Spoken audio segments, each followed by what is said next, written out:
Welcome to the Positive Sports Podcast. I'll be your host this evening, Ed Montana.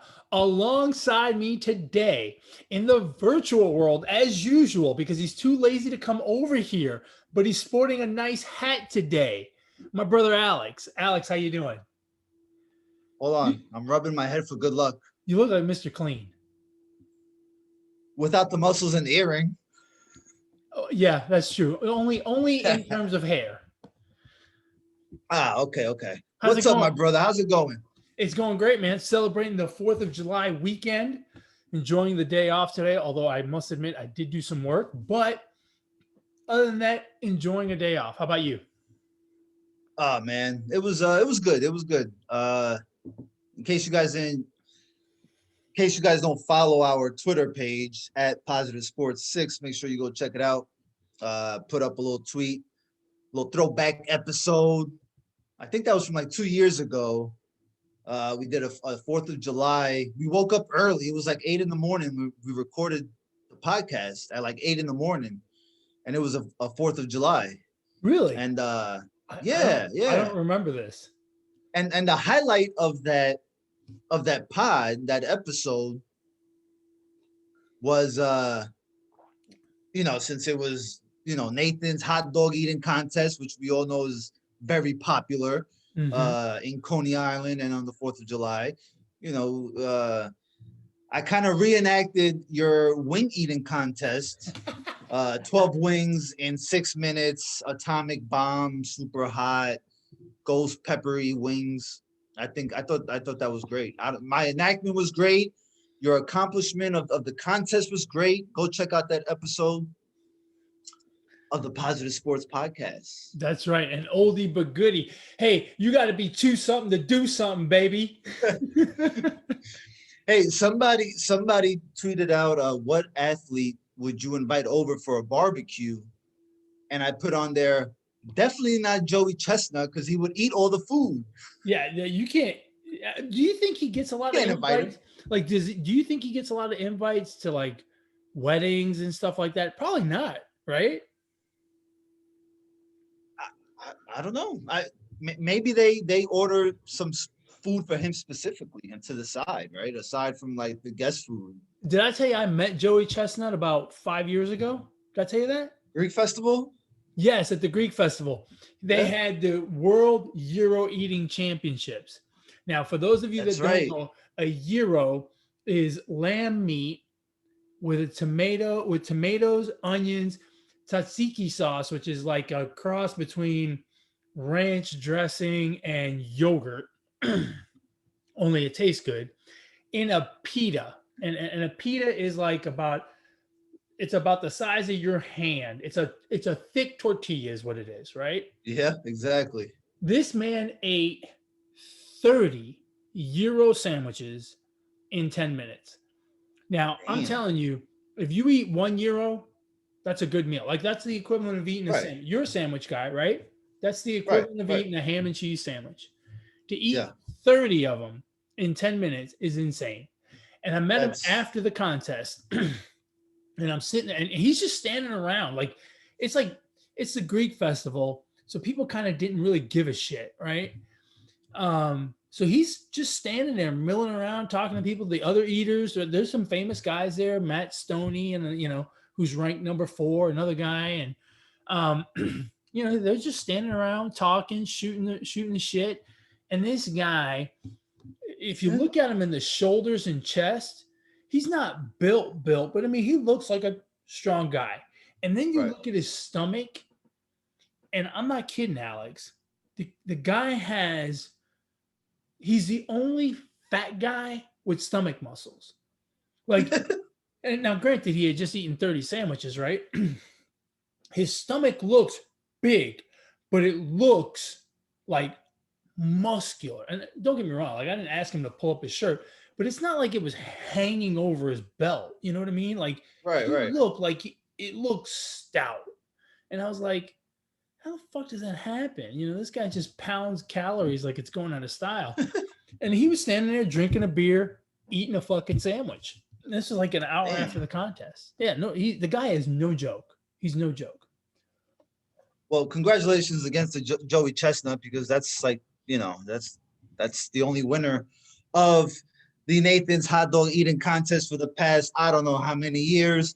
What we don't know yet is who is the champion of the NBA, but we will be finding out pretty soon. And hopefully we'll get a prediction from Ed. We'll get a prediction from me, the right prediction, of course, and we'll tell you who we think is going to win the NBA Finals. I'll tell you right now, I have a prediction. The winner of the NBA Finals will be a team with guys that currently have 0 championship rings. Hold on a sec. Wait, is that accurate? Yes. Wow. There is not one player on both of those rosters that has an NBA championship ring. It is the first time since 1977. 1977, 21, 23, 44 years ago that there will be an NBA Finals with 0 championship rings on the roster before the finals start. Isn't that something? That is. I would have never guessed that. I would have never guessed that. Someone quick sign Robert Horry to a 10-day contract so you get some championship experience on your roster. Yeah. No shit. Isn't that something? Hey man, I don't know about you, but my blood is not boiling over these NBA Finals. Like, I'm excited because I'm a basketball fan, and I'm excited to see Chris Paul in the finals. I'm excited to see Giannis, although, damn, he may not play the first couple games. Yeah. Are you excited about these finals? Are you like, I mean, because it feels very dull right now. Yeah. Yeah. Well, Like, I think part of it is the conference finals really didn't do anything to inspire some excitement, right? In the West, Chris Paul was out for a couple of games. Kawhi Leonard, who's the biggest star on the Clippers, was out the entire series. In the East, you lost Giannis for a couple of games. You lost Trae Young for a couple of games. It's just like the 4 main stars in the conference finals played less than half the games, right? It's just, so I think that didn't help. And I think it's carrying over into the finals. Look, I would dare to say a lot of people don't even know the finals start tomorrow. People are like, the finals, when do they start, right? It's almost like back to the 70s where they're going to show it on tape delay at 11:30 at night. But, I think this is what some people, and I think we may have talked about this last week, like, people wanted to see different teams in the finals. But I think the saying goes, be careful what you wish for. And this is what you get. And you're like, kind of like, damn, I wish LeBron was still in the East and the Cavs were in the finals going against the Warriors again for the 78th time. Yeah. Right. So we got Cavs and Warriors. Did we get them 3 years in a row? 4 years in a row? 4. And people were up in arms, right? We need different teams in the finals. Well, I mean, you're right. Be careful what you wish for, because now we do have different teams in the finals, and I don't think anyone gives a shit. It's going to be, I'll be honest with you, it's going to be tough to watch because ESPN showing the finals, right? I'm pretty sure they are. ESPN is showing the finals. And ESPN has gotten progressively worse in their programming.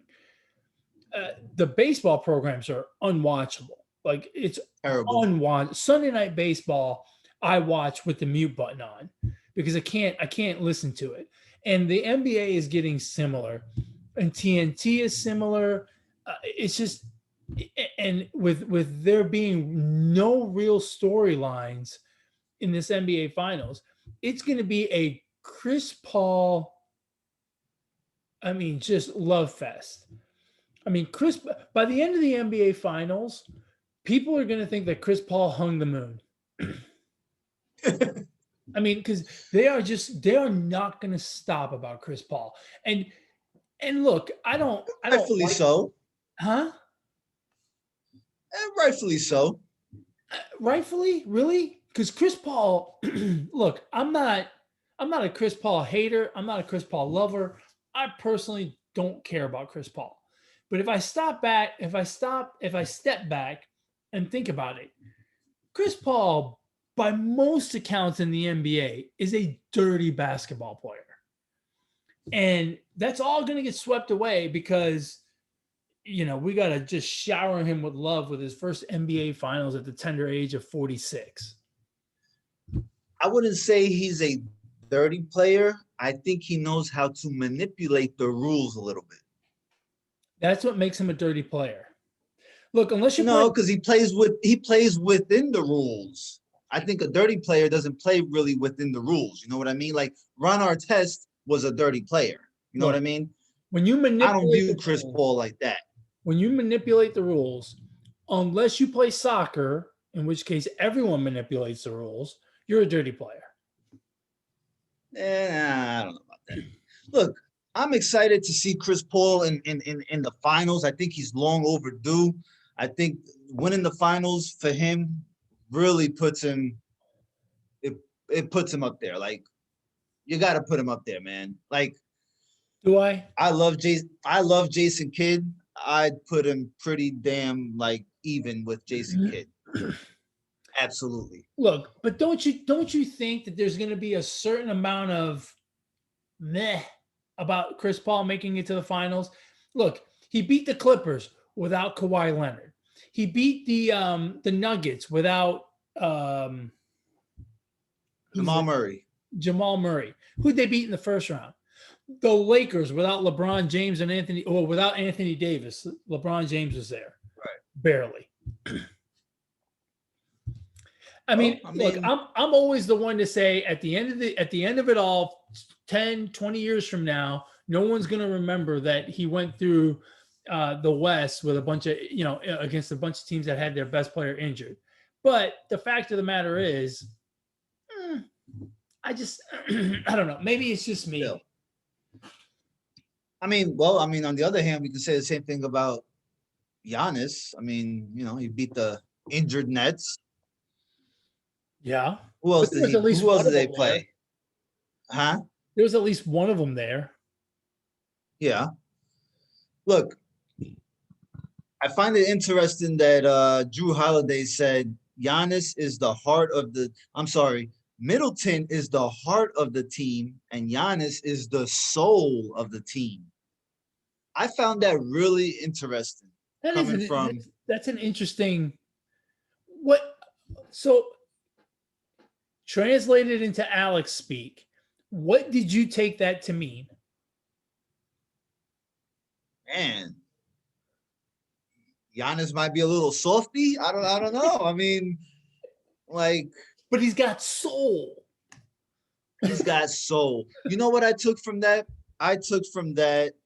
Is that Drew Holiday and the rest of the Bucks understand that they all play a role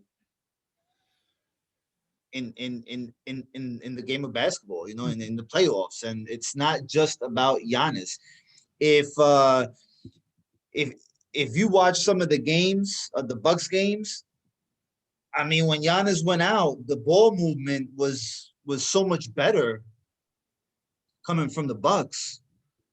It's like defenses don't zone in on Giannis. We know what Giannis is going to do. He's not a jump shooter. He'll take jump shots, but he won't. That's not his MO, right? His MO is driving to the basket. So it's almost like, okay, everybody clears out one-on-one and he goes, right? And him being out, I think it kind of allowed everybody to play maybe their style of basketball a little better, right? Yeah, no, I agree. And the ball just kind of moved around a little better. So I don't know. And then kind of like you kind of question, well, what happens when Giannis comes back? Does that stop and they go back to just being kind of a little bit of one-dimensional, right? 1.5 dimensional. So I don't know. Go ahead. Here's what I think. I think the two key players in this series are not who we think they are. Everyone thinks this is Giannis and Chris Paul or Giannis and Devin Booker. I think this series is Chris Middleton and DeAndre Ayton. I think I think Giannis will come back. He'll get his points. He'll do what he does. But ultimately, the Bucks will win games when Chris Middleton plays good basketball. Right. And on the other side, I think Chris Paul is going to do what Chris Paul does. I think Devin Booker is going to do what Devin Booker does.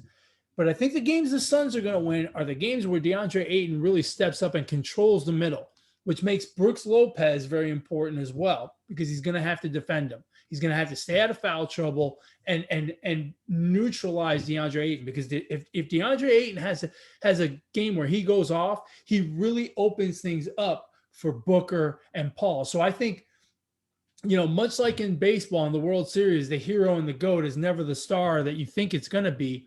I think it's going to be the same thing here. I think we're going to have a couple of Robins that are really going to have to step up and play like Batman in order for their team to win because Batmans are going to do what Batmans are going to do. And Robin is going to have to step up and be play like a Batman. I agree with you 100%. I mean, look at Chris Middleton and Brook Lopez. Yeah. They both had a great game 5 and 6 against the Hawks in the Eastern Conference Finals.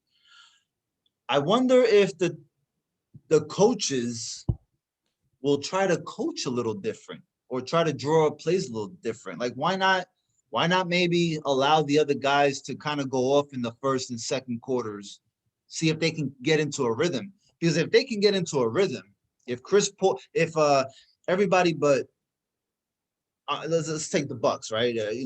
Besides Giannis, if everybody can get into a rhythm, and your main guy really hasn't gone off, you're kind of saving him for the third quarter maybe, or the end of the second quarter and then the second half. The problem with that comes with a guy like Giannis who you can foul and put on the line and shoots 45%. So yeah. I think Milwaukee is less likely to do that than Phoenix. Phoenix can really kind of open things up for the entire team early on.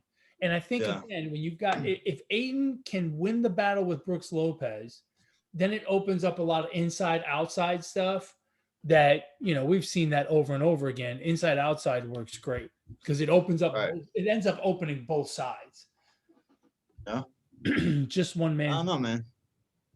It'll be interesting. I hope we get to see both teams healthy because – I mean, if people think this is a dull finals, if you're missing one star, either way, from either team, yeah, for sure, man, it's going to be like, well, this team won because the other team didn't have their star.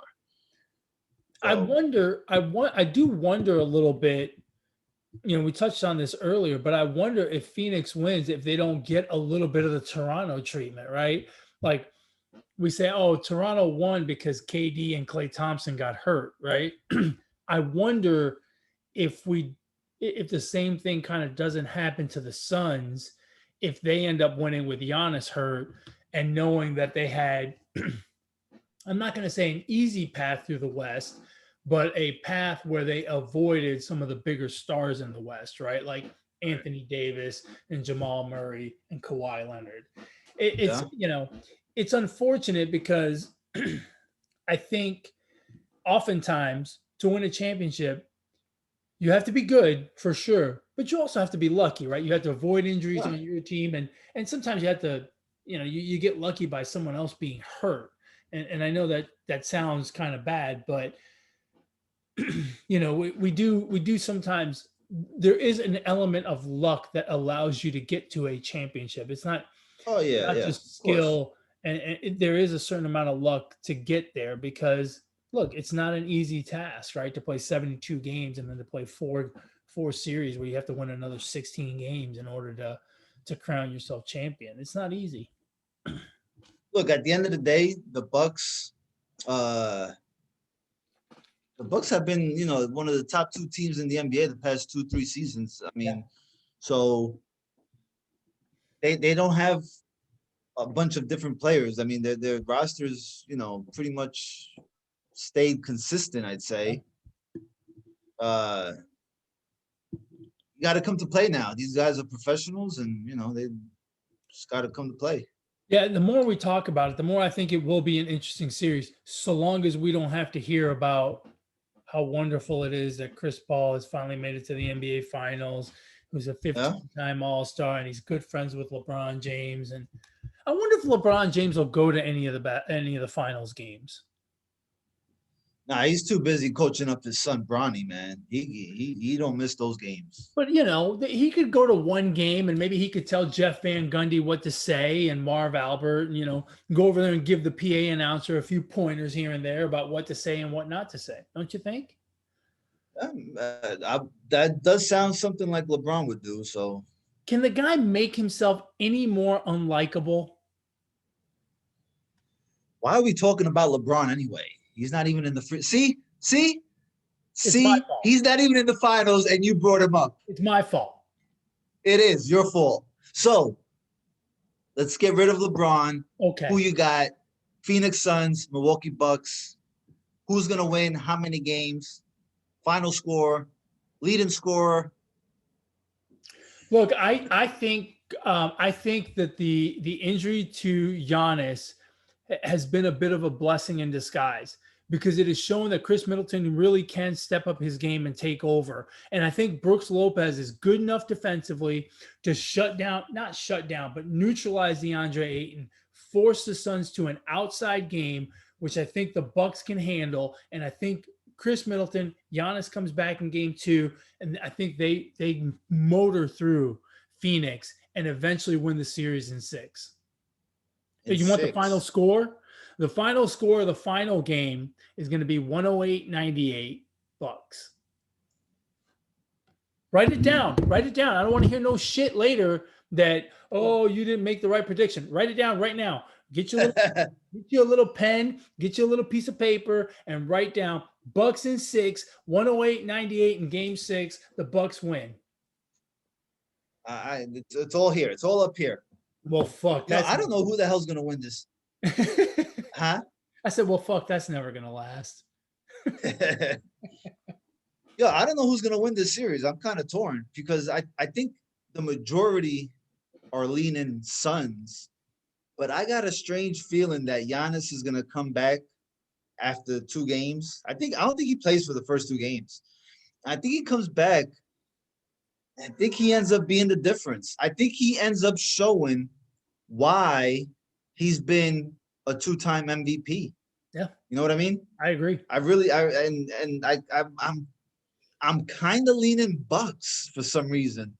Well, because I'm kind of leaning Bucks. I know why you're leaning Bucks, because I just told you that my pick, which is always the right pick, is Bucks in 6. I wouldn't be surprised if you predicted that the Bucks are going to win in 6, and that you predict that the final score will be 108-98, just like me. No.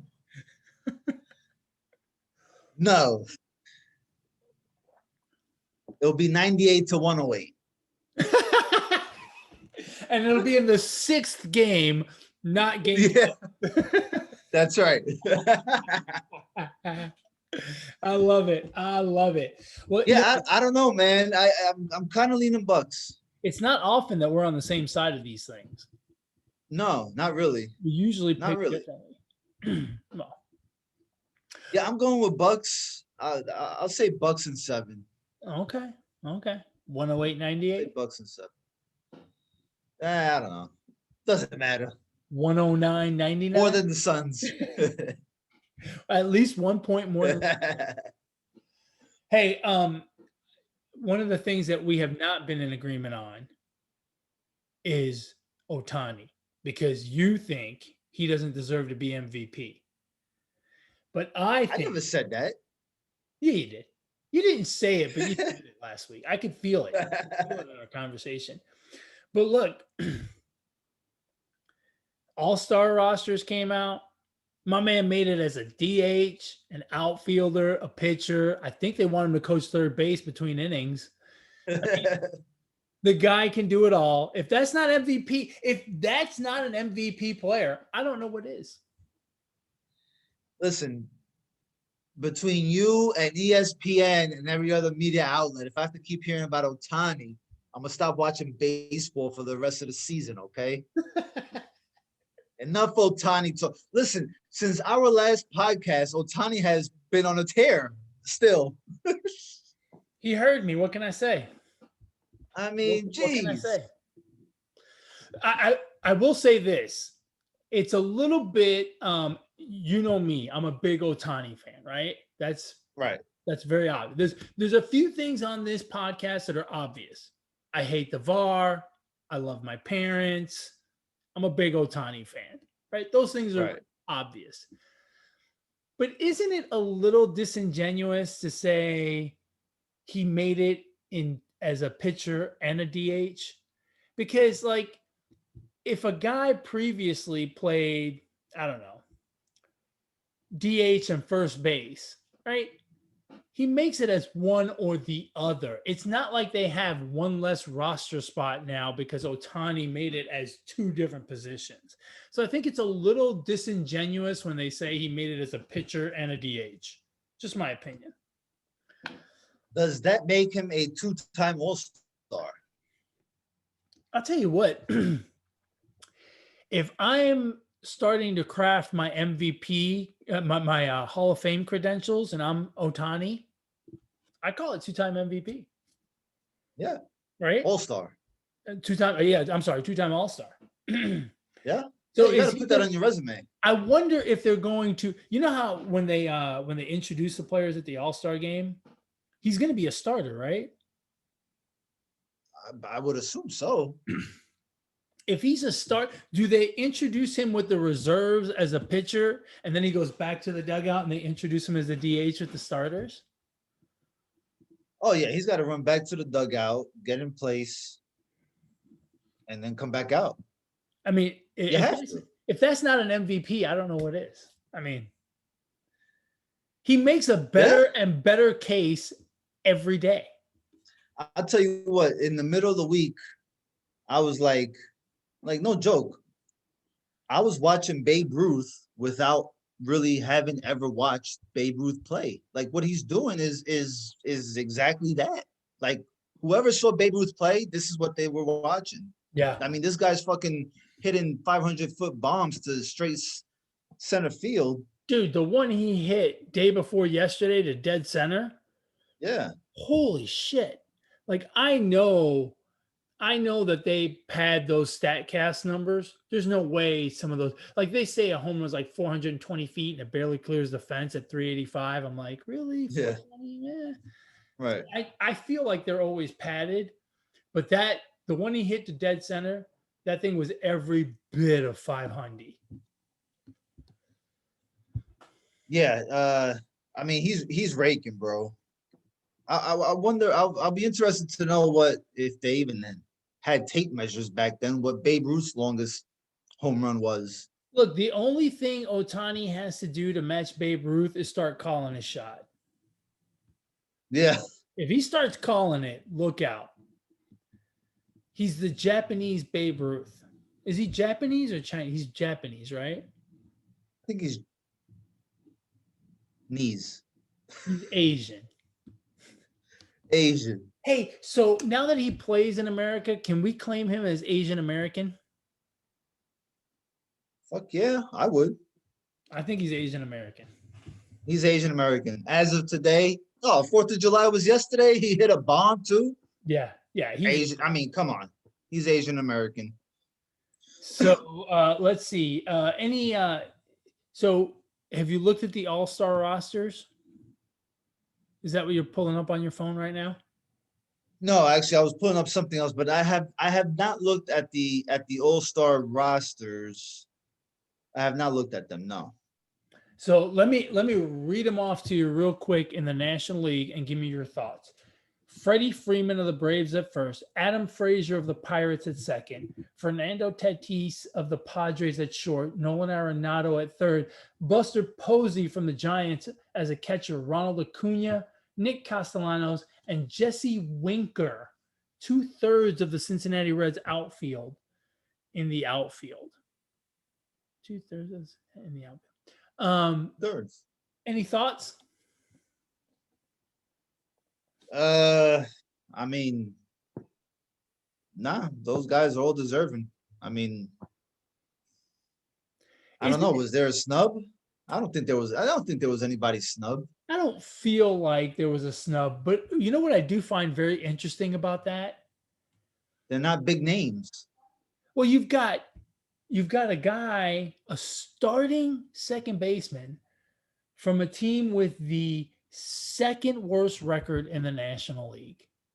The guy from the Pirates, right? What was his name again? Adam Frazier. Yeah. So from the Pirates. And then you've got 2/3 of the outfield from a Cincinnati Reds team that most people don't know about. They are 43-40, good for second place in the National League. But if I'm not mistaken, 43-40 doesn't even get you a wild card spot right now in the National League. So you've got three guys that are on teams that are likely not going to make the playoffs, which is kind of incredible. And not that's not guys. But that's not what the All-Star team being named to the All-Star team is. I know. I understand that. It's all about numbers. No, pretty much. Look, I completely understand that. And I'm not saying those guys are not deserving. I agree. I think they're deserving. But it is kind of amazing that it just shows how different baseball is, right? Where you have guys that are probably not going to even be in the race at the end of the season. And yet you've got 3 of the 8 starters in the National League are from teams like that. I mean, Freddie Freeman is a perennial all-star. Fernando Tatis has taken MLB by storm. Nolan Arenado is another one who's been there, done that, right? Buster Posey, been there, done that. Acuna Jr. The other guys are guys that are established stars or guys that have really taken the game by storm, like Tatis and Acuna. And then you've got these 3 other guys that people probably don't even know about. And I'm willing to say Freddie Freeman's probably having. He's got 17 home runs, 46 RBIs. Okay, his stats are they're not terrible. He's having a decent season. Let's go over to the American League. You've got Vladimir Guerrero Jr. at first base, even though he doesn't play first base all the time. And he's the MVP. And he wants to be MVP when he only plays a third of the game. Marcus Semien, second baseman from the Blue Jays. Xander Bogaerts, shortstop from the Red Sox. Rafael Devers, third baseman from the Red Sox. Salvador Perez, the catcher from Kansas City. Mike Trout, Aaron Judge, and Teoscar Hernandez from the Blue Jays in the outfield, which, by the way, I have a problem with that. And then the DH is Ohtani, the DH / pitcher / outfield. I mean, let's be real. I have a problem with. Any thoughts? I have a problem with the outfield. Absolutely. What's your problem with the outfield? I don't think Mike Trout should be starter, and I don't think Aaron Judge should be a starter. I agree with you about Mike Trout simply because he has not played. Right. With Aaron Judge, I'm kind of iffy. But give me the 2 guys you would put on there aside from Ohtani, of course. Oh, in the outfield? Mm-hmm. Oh, fuck. You caught me unprepared for this one. I don't know who else. Off the top of my head, I don't know what other. You know what? I'm gonna cheat and I'm gonna look at something. Yeah. I don't know, bro. I'll be honest with you. I don't know. Hold on. I agree with you. What is it? What does that big doofus play? Right field? Aaron Judge? Well, remember, when it comes to outfield, it's just 3 outfielders. It's not right field, left field, and center field. I'm just saying that's the way they do it. I don't think that's right. You sure? Yeah. Okay, perfect. Right here. Okay. Are you sure that's how they do it? Yes. Haven't you ever been to the ballpark and filled out an all-star ballot? No, I don't do that. Okay. All right. Well, then you put Cedric Mullins of the Baltimore Orioles in the outfield. Guys hitting 318s, got 15 home runs, 32 RBIs. I mean, his stats are not too far off of what Aaron Judge. Aaron Judge is hitting 284, 19 home runs, 43 RBIs. Agreed. Agreed. I mean, hey, you want to go a little further? Yeah. In Denver, I put Joey Gallo in right field. He's hitting 233, not great, but he's got 20 home runs and 46 RBIs, more than Aaron Judge. And he's played in more. Same. One more game. What's Judge hitting? 284. Yeah, no. He's got a on base of 379. Gallo's got an on base of 389. I can't take a guy who's hitting 233 over a guy who's hitting 284. Why not? When everything else makes up for it. Does it make up for it, or does it come close? Home runs, RBI. I mean, it's very close to call. It's pretty close. I don't think Aaron Judge is having an all-star type season. So again, this is the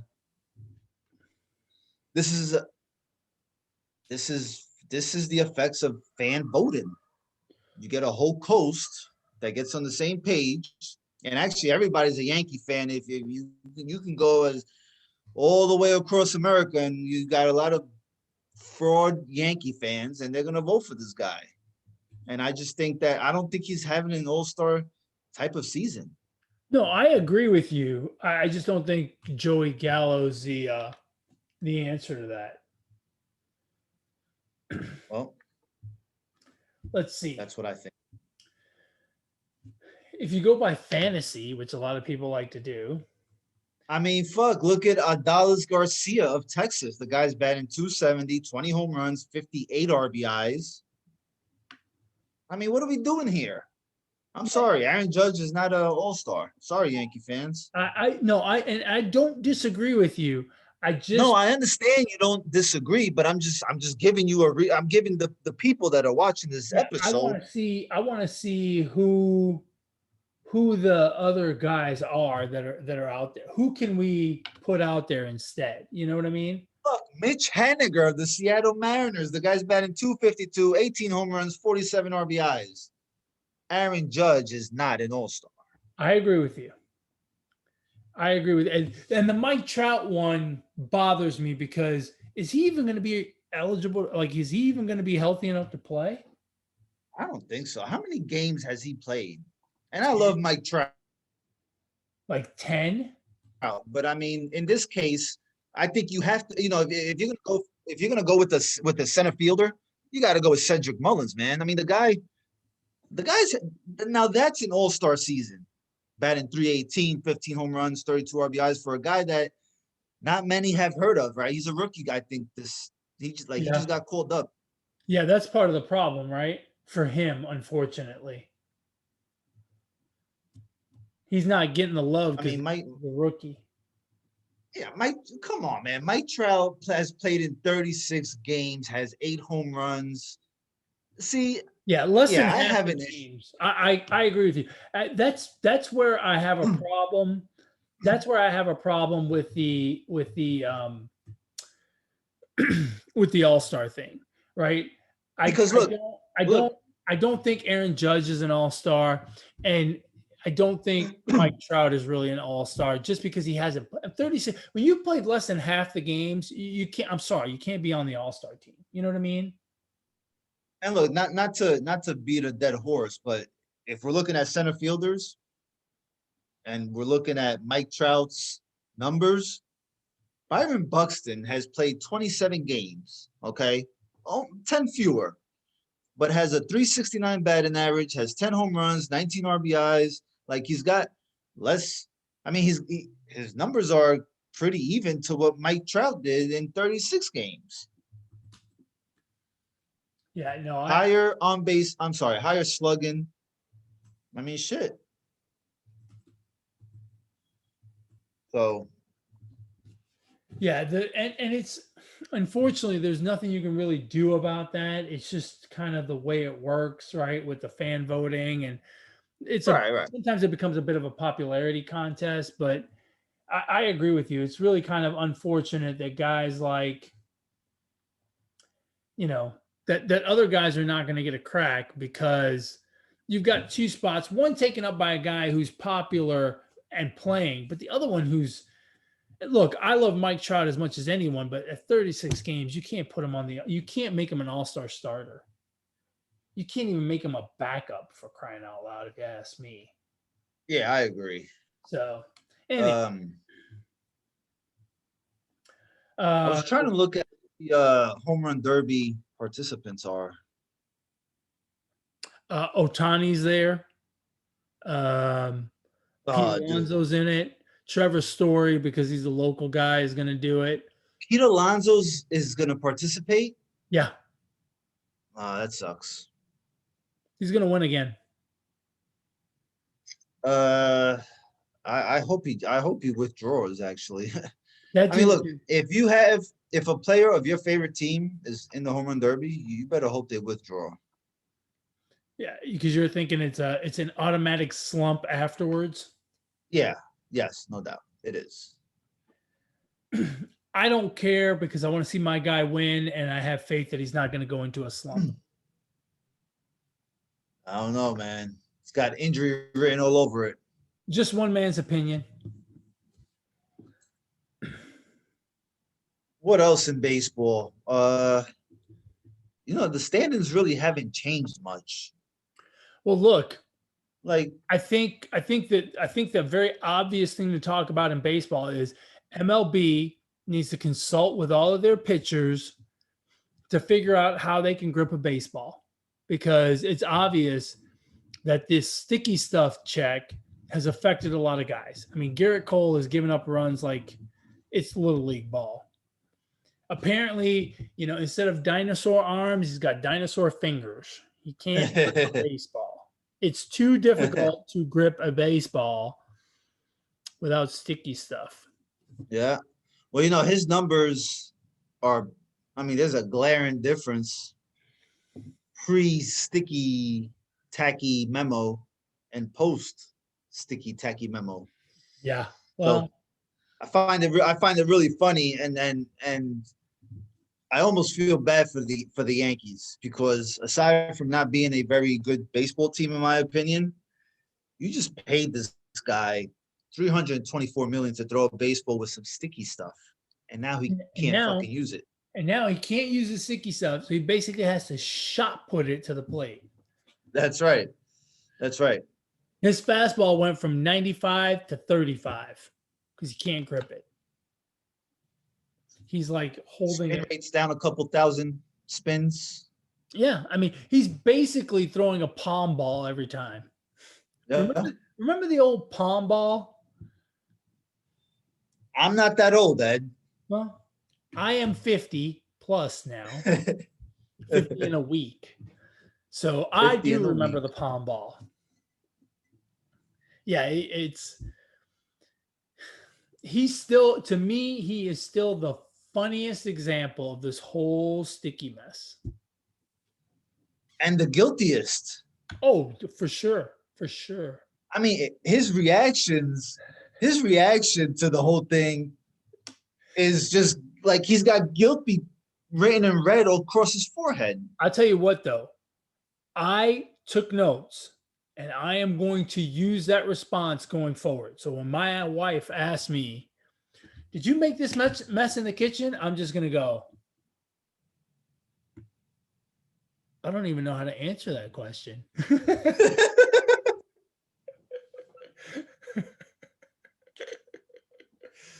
That would be so funny. If I could be a fly on the wall just to... Yeah. Did you leave your wet clothes in the sink again? I don't even know how to answer that question. That's my response to anything. Anytime I'm guilty of anything, my response is just going to be a blank stare for 5 seconds, and then I don't even know how to answer that question. Yeah. You get pulled over. You get pulled over for speeding. Do you know how fast you were going? I don't even know how to answer that question. See, now that's a dumb question when you get asked, Do you know how fast you were going? No, Mr. Officer, I was looking ahead on the road. I'm not looking at my speedometer to see how fast I'm going. What kind of dumb question is that? That's a trick question by the cops. I'm trying to be safe here and keep my eyes on Yeah, the road. So no, I that's am right. not looking at my speedometer. That's a good. You know what? That's a very good answer. However, I'm going to go with the Garrett Cole answer. I don't even know how to answer that question. Sir, can you please step out of the vehicle?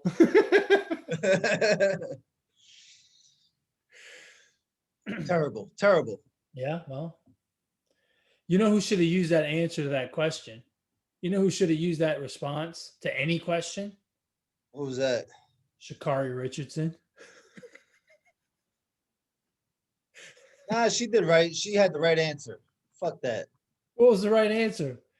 Fuck yeah, puff that blunt. Yeah. Was that her answer? I don't know, What but was her answer? I don't even know what her answer was. I don't know, but her piss test said, fuck yeah, smoke that blunt. Did she won a gold medal? No, she can't even compete at the Olympics. Oh, because she took performance enhancing drugs or what? She got popped for weed. That's what I'm saying. She took that's what I'm saying. She took performance enhancing drugs. I don't know that weed falls under performance enhancing. I just know you can't take it. Ed, it is not a performance enhancing drug. Okay. She got popped for fucking nature. She got popped for fucking a plant. Let's stop this nonsense, Look, bro. It's that's not weed. true. And look, before anybody says, well, it's illegal and it's going by the rules. Yeah, I understand that. But you know how many people fucking break rules? Like people in the White House that break rules and in government and all this nonsense and owners of baseball teams and owners and all this stuff, bro. And you want to pop this girl, this female for some damn weed? Well, here's the thing. If she was in a hot dog eating contest, that would be performance enhancing. Yeah, because you get the munchies, right? I mean, that's an advantage right there. She is freaking running track, bro. She's running track where the smoke of the weed or whatever however she consumed it is supposedly not good for her lungs, right? It's gonna mess up her breathing and stuff. That was my first question when I found out she got popped for weed. Is like smoking is bad for your lungs, right? So surely she doesn't smoke weed. She ingested weed, right? Like she did some edibles, right? Right, I'm guessing. right, yeah. But look, here's the thing. I agree that it's kind of dumb to get suspended for weed. But for all of the people coming out in defense of her, the rules are the rules, right? Like why did she do it, right? Does she do it to deal with anxiety? Does she do it because she just likes getting high? I don't know why. But I'm sure there are other people, right? Other people in the 100-meter dash that wouldn't have minded taking a hit of some weed, but they didn't because it's against the rules. So while I think the rule is dumb and they should change it, right? Because look, it's legal in most states anyway. At the end of the day, you don't follow the rules, you get suspended. That's just the way it works, right? Like it's, you know, I feel bad for her because it's something that happens once every 4 years, or in this case, 5 years, but you broke the rules. Let me ask you something. Did you ever get pulled over? I get pulled over once a week. All right. So you go to jail once a week. No, I don't go to jail once a week, but I get a ticket once a week. Okay. So you've gotten a ticket at least every time? Not or have you gotten away with a warning maybe, or something like that? Yes, I have gotten a warning. Okay. All right. Well, Why can't this she is get the a warning? same fucking. Oh, so you broke the rule, but you got a warning. Right. Is that what you're telling me? You think she should get a warning? I think that would be fair. Sure, why not? I mean, I agree with you. I agree with you, except for one thing. When Then I you don't agree with me. No. It's not that. No, I agree with you. Like a warning would be the appropriate measure, right? But that's not the way the rules are written. And in the scenario that you gave, where I get pulled over for a ticket, it doesn't preclude someone else from doing whatever they're doing, right? Whereas in her case, her I don't want to call it cheating, but her breaking that rule may have precluded someone else from going to the Olympics. How? How would have weed precluded, which I don't even know what the hell it means. How would have weed precluded anybody else from going to the Olympics? I don't know.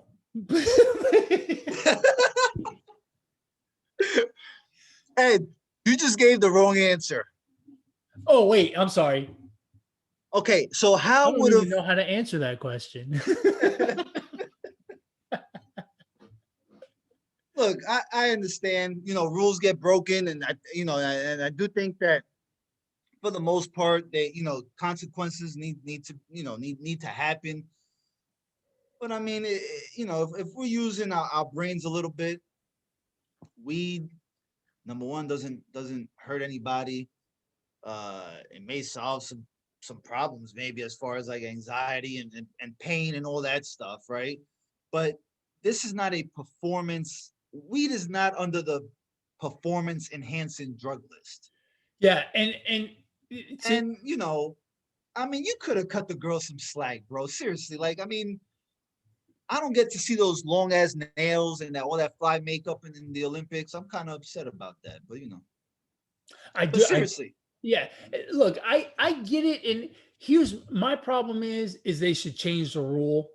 Look, the yeah, rule is, but as far as their application of the rule, uh, as much as I think the rule is dumb, the rule is there, right? And if she wasn't the best sprinter, I think arguably on the planet, we wouldn't be having this discussion. If it was the fourth place girl and she got banned and she couldn't compete in the world championships instead of the Olympics, we wouldn't think anything about it.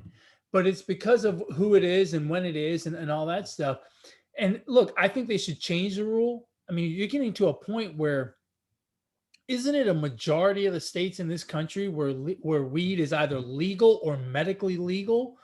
And to get a medical weed license, I mean, all you got to do is walk into a doctor's office and say, "I have anxiety," and they give you a yeah, license. So it's not like a real, thorough diagnosis of whether you need it or not. So essentially, if you take all the medical states and the recreational states, I think you've got more than half of the country, not to yeah. mention the rest of the world. The rule needs to be changed. And it's unfortunate that Sha'Carri Richardson is really going to pay such a steep price because for these athletes, for these individual sport athletes, the Olympics is their honeypot, right? Like Right. this is where they can really make hay, right? I mean, Bruce Jenner won the Olympics uh 45 years ago and is still relevant. Now, part of it is because he goes by Caitlyn Jenner, but I mean that guy has made a career off of his Olympic victory. What? Timeout. Alex, you have a question? You're telling me Caitlyn Jenner was Bruce Jenner and Yeah. was an Olympian? Yeah.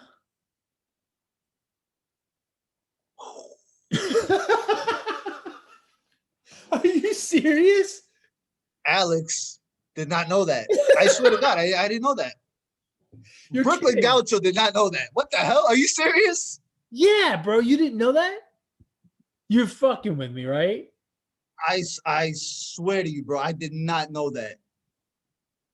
I was an Olympic runner, He won the sprinter. decathlon, bro. In 1976 at the Montreal Olympics, he won the decathlon. Please tell me you knew that. 1976. Yeah. I'm not that old. Sorry. Bro, I promise you, I did not know. If you guys haven't tuned into the Positive Sports Podcast, make sure you tune in because you will learn some shit. I did not know Bruce Jenner. I did not know Caitlyn Jenner, formerly Bruce Jenner, was a freaking Olympic gold winner. Yeah, and the decathlon. He was on the I did not know that, bro. I did not know that. I swear I did not know that. Oh my God. I don't watch the Olympics. What, they come on every 12 years or what? 4. Actually, Oh, every okay. 2. Every Yeah. 2, because the Winter Olympics are on a different cycle from the Summer Olympics. Right, from the summer. Yeah, I didn't know that, bro. I That's promise. hilarious. I still think you're That's fucking crazy. with me. No, I feel like we're gonna get off this podcast and be like, sucker. I promise to you, brother. I did not Yeah, know. don't say Scouts honor or whatever because you weren't. Anyway, Wow. Okay. so back. See, even Ed is mind blown out of this. You're flabbergasted. I always wanted to use that word, by the way. Flabbergasted. There you go. See, you were mind blown in one way, and I am now mind blown in a different way. I tell you what, people, if you don't watch the Positive Sport, this is an episode you need to watch because the hand gestures are hilarious on this one, right? You got sticky fingers or Yeah. ball fingers. It can't grip a baseball. You've got mind blown. It makes us look like Bullwinkle. You probably don't know who Bullwinkle is either. Yeah, cartoon, right? There's another one. There's another name. But of course you know the cartoons. Yeah, Beavis and Butthead, you know. Wait, who was it with Bullwinkle? Ozzy and Bullwinkle? I don't know who the other one was, but I know Bullwinkle. Okay, all right. So, God, we've gone down a ridiculous path here. We have. So, yeah, look, Sha'Carri Richardson misses out on making some money, and it's unfortunate, but she broke the rules. I mean, I hate to be flippant, and I hate to say that the rule absolutely needs to be changed. I agree with that, and I think the rule is dumb at the end of the day. But she broke the rule. The suspension is what the suspension is. Yeah.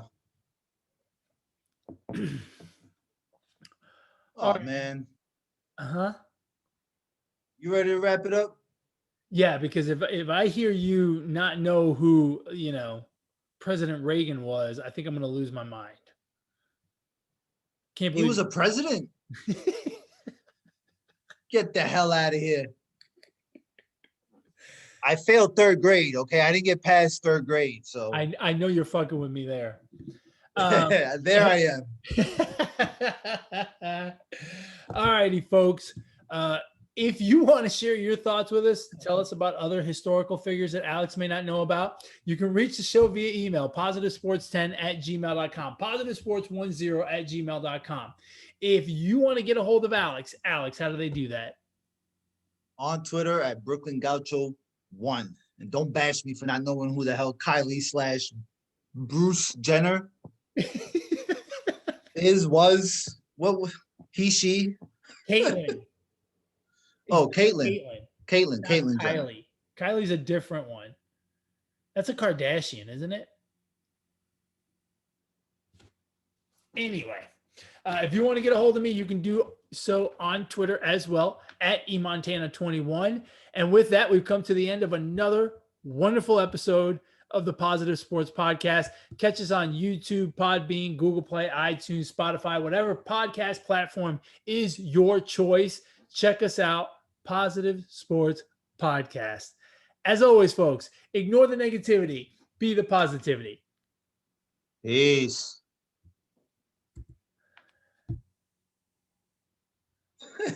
I think I